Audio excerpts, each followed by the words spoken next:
You started an agency, got licensed, now comes the hard part and where most owners struggle. In this episode of How to Start a Home Care Agency, we'll talk about what you need to do to get patients and grow your census. I've built an 8-figure home care agency that employs hundreds of aides and nurses in 2 states. I'm certainly qualified to talk on this point and put you in the right direction when it comes to your agency's growth. On this channel, I cover a wide range of topics. It's a mix of what I do to earn money and living a satisfying life on my own terms. I teach others how to invest in real estate throughout the world and start businesses that can replace their income so that you too one day can live your dreams. If this is the sort of content you want more of, make sure you like this video and click the subscription button so that you don't miss a thing. My name is Karl Pierre, and this is ENTP Life.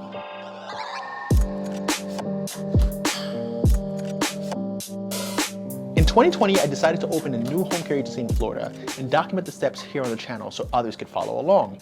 I realized that this was also needed for how to start a healthcare staffing firm and decided to put out a new course showing you how you can do the same. It's a lot easier and less costly when compared to starting a home care agency. My new course, Passive Workforce, releases Sunday, June 27th, and will teach you everything you need to know to start your healthcare staffing firm. The idea is that you can build a solid, stable workforce, allowing you to earn money passively from anywhere in the world. So if you're thinking about adding another line of business or pivoting altogether, make sure you email me and get on the interest list. Now on to today's topic. I get so many emails and DMs asking me how to get patients to grow an agency. It's probably the most asked question and has a very simple answer. When I answer in true ENTP fashion, I imagine viewers rolling their eyes and thinking I can't be serious. The way you get patients and grow your agency is simple. Wait for it. You just pick up the phone and ask. That's it. To make it clear for you, you can divide this effort into 3 parts: marketing, outreach, and delivery. So first, let's talk about marketing. One thing that I see that happens in this industry is that people use the term marketing a little wrong.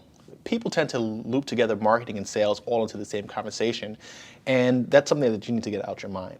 When we're talking about marketing, marketing is essentially a combination of a few different things.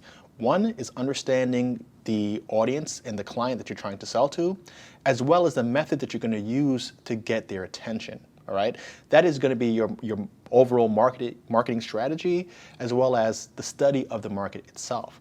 So for the type of home care agency that you are, you may be a skilled home care agency where you're doing Medicare work, or you're going to be a home care agency that's just doing personal care. You need to understand who you are and who you're going after. What is your target demographic? What is your target audience? What sort of patient are you looking to serve? Once you have a good sense of that, you're going to be able to kind of narrow down how to get that particular client's attention. For example, you're a skilled home healthcare agency, but you want to focus on physical therapy. What sort of patient is going to require physical therapy? These are going to be your orthopedic patients, post-op patients, knee replacements, hip replacements, broken bones, bad backs, that sort of thing. Those are going to be the best pool that you could fish from to capture these orthopedic patients. So if you're gonna, or these physical therapy patients, so if you're going to be targeting these sort of clients, then you need to know where to find them, right? Obviously, orthopedic surgeons are going to be an excellent lead source for you. So if you know that your target demographic is going to be people who require physical therapy, then you can naturally make that decision as to, well, what kind of people need physical therapy? And how do I get the attention of the people who can refer these clients to me? Remember, you want to go and fish from the pool or the pond that has the fish in it. So you're not going to look for physical therapy clients at a pediatric practice, right? That may not necessarily be your go-to place. Or let me see what else, or physical therapy for plastic surgery. Those aren't going to be the sort of providers that are going to be able to write you that referral. But if you know that you're going to be targeting orthopedic surgeons, now you know whose attention that you need to grab, all right? So you're going to want to know how many orthopedic surgeons are in your area, or your coverage area at least. Are they in a group practice? How many of them are working with the Medicare population? Most of them will be. You're going to also want to know what their names are, their addresses are, email address. How do you get in contact with these people? And who are they working with currently? All right, so that'll give you a good starting point to identify this group that's going to be your go-to group. Now, what if you're a home care agency that's just going to be providing personal care? Let's go through the same sort of exercise for you. Now, when you're working with a personal care audience, like I am in New York, they're all registered to a managed long-term care plan. So we're exclusively a Medicaid provider in New York. And what we have to do is either service those MLTC clients directly from the MLTC, they're already in their system, or identify people in the community ourselves.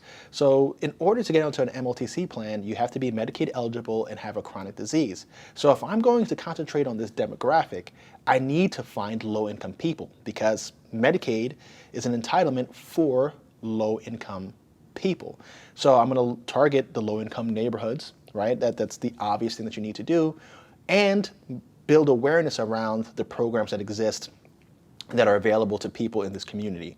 Help them get onboarded, help them with the paperwork, bring them to the MLTC plans, enroll them, and then I'm able to service that client down the line. So again, once you know what sort of client you're going to service, you can start thinking, where am I going to find this particular client? Like I said, I'm focused on Medicaid clients. These are low-income people. So if I want to go to the pond that has them, I have to go to the low-income neighborhoods and start to canvass and communicate around these programs in that area. But knowing who my target demographic is and where they may exist is one of the best ways for me to kind of set my sights and know who am I focusing on and where am I going to be spending the effort. On to the next step, outreach.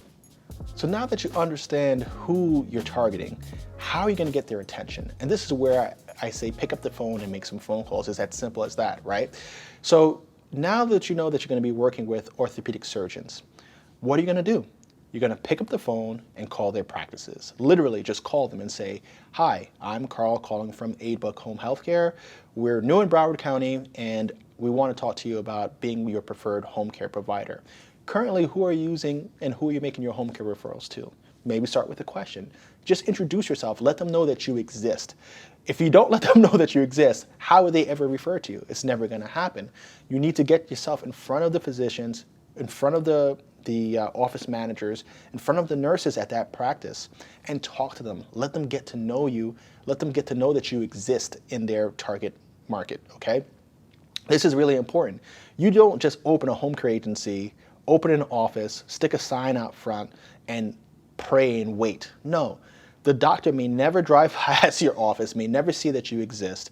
Without that relationship, how are they going to trust in you to refer a patient, right? It's just not going to happen. But you need to get yourself in front of them. So obviously one of the best ways is phone calls. Obviously faxes can work. Mail them your brochures. Follow up with the mailer to make sure that someone has received it, read it. If they have any questions, you're there to answer their questions. And also show up to their practices unannounced. Just come. Walk in there and say, again, the same thing that you would say on this phone, you say in person. Hi, I'm from this agency. I am the owner. I just got it started. You're in my target area. Just wanted to talk to somebody and see how we could work together, how we can build and ensure that patients who are coming out of their surgeries are getting the best physical therapy out there. Why are they going to get the best physical therapy out there? Well, I'm a physical therapist trained in this particular area, and I'm making total knee replacements my area of focus, whatever your claim to fame is going to be. But the most important thing is you need to get in front of that referral source. Let's flip it over again to the example of working with that Medicaid population for personal care. After you know what area those clients are potentially in, you need to be able to get in front of them and communicate with them that you exist and what services exist. You may go to food pantries where they're getting free handouts, really, of food. Go to churches. Go to some of the programming that may exist in low-income housing. Talk to them about what their rights are, what's available to them. You really need to get in front of these people. Give out brochures, give out flyers, talk to people walking down the street. You may see an elderly person with their child or grandchild going to the grocery store together, and they're having a difficult time walking just because walking has become difficult for grandma. Walk over to them, introduce yourself. Again, I'm Pierre. I'm from Aidbook Home Healthcare. We work in the community to help people who may be struggling with chronic diseases get the help that they deserve. and then you pitch them on managed long-term care. You get their information. You tell them that you're here to get them the services, and best of all, these services are free to you. The government pays for it. Talk to people, make them aware of what exists for them. This is part of your outreach project. Of course, you could put up Google ads, Facebook ads. That's going to help gain visibility, but there's nothing better than that face-to-face contact where you're establishing relationships. So that's why I said it goes back to picking up the phone. Obviously, you can't pick up the phone and start cold calling. You can, actually, cold calling people within a certain area and just pitching them on MLTC and managed long-term care. It's not going to work as well, but it can work. But you want to get in front of people. But picking up the phone, making contact is all about that starting point of building a relationship that will last a lifetime if all things go well. Now that you have marketing and outreach down, it's time to discuss delivering your services. When that referral comes in and somebody places their trust in you to help them with their home care services, whether it's the physician making the referral or someone in the community saying, hey, I'm interested in managed long-term care, you absolutely have to deliver on your promises. If you're saying that you're going to provide the best service, that you're going to always be available to answer their calls, give them information, go and join them on meetings, whether it's to register or to follow up with their physician, whatever it is that's your claim to fame, you need to back it up, because that's going to be what reinforces the relationship. First of all, you are providing services that fits their target audience, right? You're also made a good impression. They liked you, they trust you, they gave you a shot, they gave you a referral, they gave you their information to follow up on. You can't drop the ball here, because it's you actually delivering on your services that's going to reinforce that relationship and allow you to get more referrals in the future, especially from a referral source that is consistent, right? If it's discharges coming out of a hospital, out of a skilled nursing facility, out of a doctor's office, or if it's a church that has aligned themselves with you because they're seeing that a lot of the members are actually, getting better, or at least have consistent support, and it's no longer dependent on the people within the church to help them and go by their home to make sure that they're getting a meal every day. These are the sort of things that really are going to take your business from being zero to nothing. Here's another example. Imagine you've identified 100 potential referral sources. There's 100 orthopedic surgeons in your target area. And each one of those orthopedic surgeons, after making contact 2 to 3 times, ends up giving you one referral. That might be one referral a year, one referral a month, whatever you want to call it. They give you one referral. That's 100 new clients at whatever frequency you think is interesting. Some doctors are going to really lock in and say, I love this agency, I love the energy of the owner, they are speaking my language, and you might get all of their referrals or the majority of their referrals because they like you and the workflow is good. Same thing on the Medicaid side. You might meet a social worker in the community that their entire focus is raising awareness about some of the government programs that are available to the people in the community. They like how you work, you lighten their workload, they give you all of the referrals to people who are looking for long-term care. Imagine that. You could get, if you had 100 people like that who are providing you with referrals, multiple referrals per month or per year, you could build out a terrific organization. And as you go into more and more counties or territories within your state, again, the same applies, and you could have that mass effect and that scale that you're going to be looking for to have an all-star agency. You're officially armed with the necessary tools to go out there and grow your home care business. When you get more patients and a bit more cash flow, you'll be able to invest in a marketing team. You'll be able to guide this team on how to get this job done, because after all, you'll eventually become an expert in building your own patient census. Don't forget, my new course, Passive Workforce, launches June 27th. Make sure you email me using the email address below. Also, I'll be going live this Thursday with Sean, a successful home care operator that is now coaching others on how to build a home care practice. We'll have a few guests joining us for a live coaching session, so there'll be a lot to learn on this live.